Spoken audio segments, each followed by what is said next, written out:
to seek to regain their independence from the colonial masters. There is a sense, therefore, in which these individuals started recognizing that having been enslaved, having been colonized, we now had to liberate ourselves. And the agitation started, and Kwame Nkrumah and his Ghana acquired independence in 1957.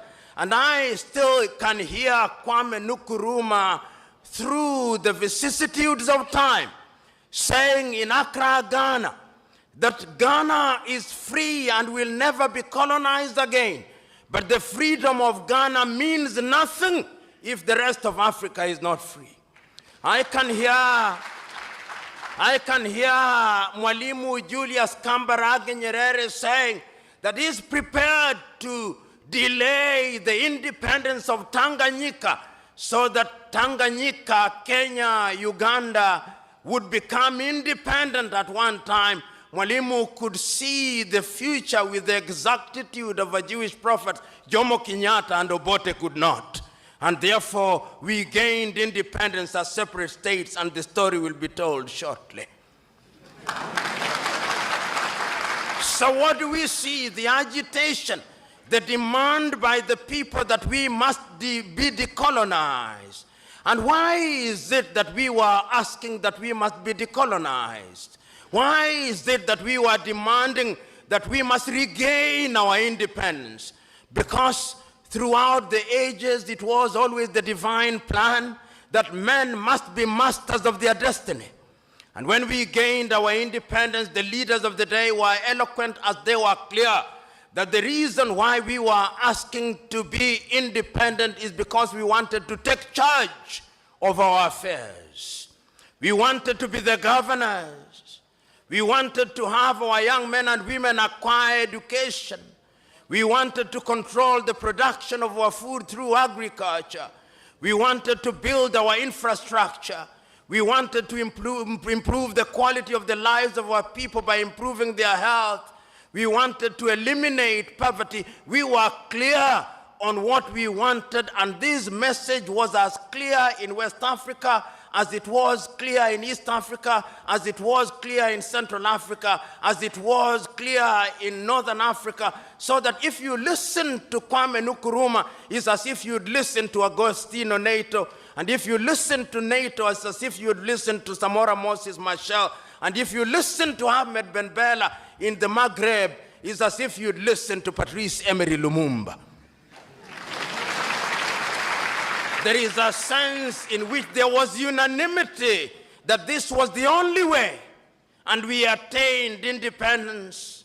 And I remember so very vividly in 1957 in Casablanca, Morocco, was it in 1960, when the then 8 independent African countries met on the Osagie for Kwame Nkrumah, was clear that we must ensure that everybody else regains their independence, and that we must remember that the colonial master is not asleep, and that if we don't unite, he'll come under other guises through the neo-colonial project, but they listened to Kwame Nkrumah not. And even before they assembled in 1963, in the month of May in Addis Ababa, Ethiopia, no sooner had countries started attaining independence than the neo-colonial project started taking root. And in 1960, the first coup d'etat and assassination took place in Togo when Sylvanus Olympio was eliminated. 1 year later, Patrice Emery Lumumba was eliminated. So that in 1963, in the month of May, when 32 heads of states and government assembled in Addis Ababa, Ethiopia, there were several speeches, but 3 speeches stand out. Kwame Nkrumah's speech, Mwalimu Kambarage Nyerere's speech, and Emperor Haile Selassie's speech. Haile Selassie was the host, and his inimitable style, he reminded the congregation who are present in Africa Hall in Addis Ababa, Ethiopia, that was a momentous occasion, and that the long-term health of Africa not only required but demanded that Africa must pull in the same direction, Haile Selassie said. And Mwalimu took the baton from Haile Selassie and repeated the same words, celebrating the fact that we were independent and we had the opportunity of determining in our affairs. But the greatest of the speeches was that of the Osagyefo Kwame Nkrumah. Kwame Nkrumah had a sense of urgency which everybody else did not have.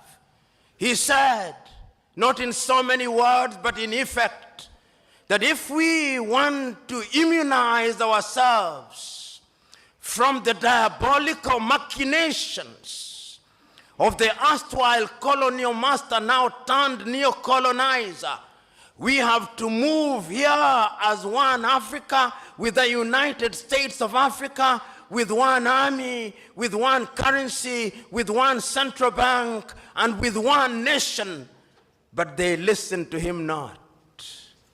They had started getting used to the trappings of power. So what they came out with on that day in the month of May 1963 was a weak organization of African unity, the OAU, which many commentators were quick to describe in many ways and many times as the toothless bulldog. It was never a dog. It did not have teeth, but the effect of it is that it did not do very much. Some say it was a talking shop. Mzee Warioba, who was then active in political life and in other sectors, will attest to that. Yet later, we were to create another body, the African Union, and we'll have something to say about that. So we come out of Addis Ababa, Ethiopia in 1963, clear as to what we want to do. The African politician begins to emerge. We have them in different parts, but they begin to show characters that are totally inimical to our expectations. You of the Swahili say, maskini akipata matako huliambwata. Maskini walipata matako zililiambwata. They started getting used to the trappings of power. And we started having countries which we thought would liberate us. And I'm talking about the hygiene of the politics. It started disappearing. Many of these individuals now thought that they were demigods, suffering from what I call the Messiah complex, thinking that they had been brought to Africa to liberate her, and that they suffered from two major diseases. One of them is the martyr syndrome, and the other one is the Messiah complex. They think that their countries owed them. Africa started producing leaders that one cannot recognize. How many of you will forget Jean Bedel Bokassa of Central African Republic, that man who murdered little children in the streets because they did not buy a uniform from his wife? That's Jean Bedel Bokassa.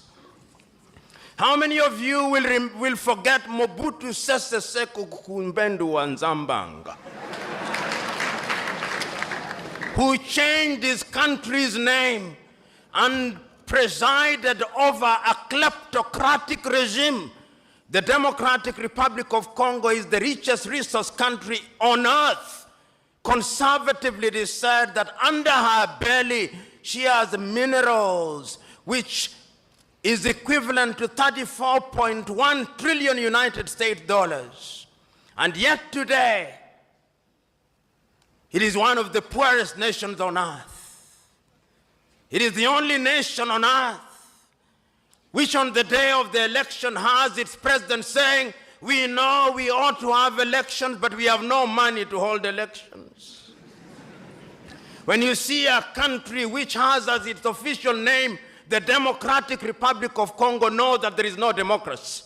In fact, I dare say that any country, 2 countries that I know insisting on having as a part of their official name the Democratic Republic of something are never democratic.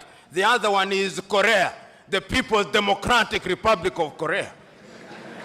It's as if when you can't graduate to be a doctor, you go to the church and you ask to be baptized as Dr. Mwadime. But that is not the point. The point is that who can forget Mobutu Sese Seko? Who can forget Idi Amin of Uganda? Who can forget Mengistu Haile Mariam of Ethiopia? And one can go on and on, because hygiene had started disappearing from African politics. Our agriculture was beginning to suffer. European musicians who had a little sense of guilt came to perform in Africa, Bob Geldof, to free the Ethiopians out of hunger. There was no hygiene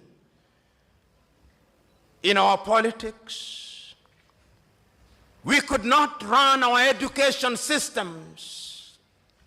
Our young men and women were going to India because the budgets meant for education were consumed by individuals whom we had entrusted with the task of presiding over it. Our health sectors were beginning to collapse. And as I've said before, the political leadership did not have any faith in those institutions. Typically, the typical African politician, perhaps not in Tanzania today, if they were sick, they had a cold, they would not go to Muhimbili, they would go to London. If they were Kenyan, they would not go to Kenyatta Hospital, they would run to the United Kingdom. Tragedy, no hygiene in our politics, because Africans had started engaging in theft. In fact, I used to say that African politicians were thieves. Then I went to Uganda and I was told that they are not thieves, they are looters. And when I went to Liberia last week, I was told they are not looters. I was told they are looters on an industrial scale. That is the logical metamorphosis of the African politician, whose appetite for public wealth is completely insatiable. Hygiene was disappearing from African politics, and we could see the effect of the disappearance of hygiene in African politics. But there was always the erstwhile colonial master to assist. Coup d'etats started visiting Africa. Modibo Keita in Mali was consumed. Nnamdi Azikiwe in Nigeria was consumed. Diosagie for Kwame Nkrumah was consumed. Apollo Milton Obote was consumed. Amilcar Cabral in Guinea-Bissau was consumed. Patrice Emery Lumumba was consumed. Coups were so frequent in Africa that Afro-pessimists were now hard to say that coups were as frequent as breakfast. But even breakfast was not frequent on African tables. We could not feed ourselves because there was no hygiene in African politics. Your typical African politicians took the view that they had a divine mission to preside over their countries. They arrogated to themselves the monopoly of wisdom. If you listen to some of them, and I listen to the radio announcements announcing the activities of one leader of an African country, Habyarimana Juvenal, it would take 3 minutes to say the things that he had done. He was the leading farmer. He was the leading singer. He was the leading intellectual. He was the leading husband. And he was the leading everything. We had monsterized our leaders, and they became immune from any kind of advice. Meanwhile, the African was suffering. The African woman who thought that upon attainment of political independence, she would now deliver in a decent hospital was still the victim of a village midwife. The African woman was suffering. The African woman who thought that they would now get water in a tap in their homes was still running 5 kilometers away to get water. Meanwhile, our monster leaders were laundering their clothes in France and in Paris. The African woman who thought that they would go to Kariakoo market here in Dar es Salaam or Owino market in Kampala, Uganda, and get all the goodies could not get them because meanwhile, the Minister for Agriculture had agreed that bad seed be supplied, and meanwhile, we were getting mangoes from Europe. The African woman who thought that they could have food on the table could not have food on the table. We had killed all our sugar industries that we may have sugar from Brazil and Mexico. And the African youth was no different.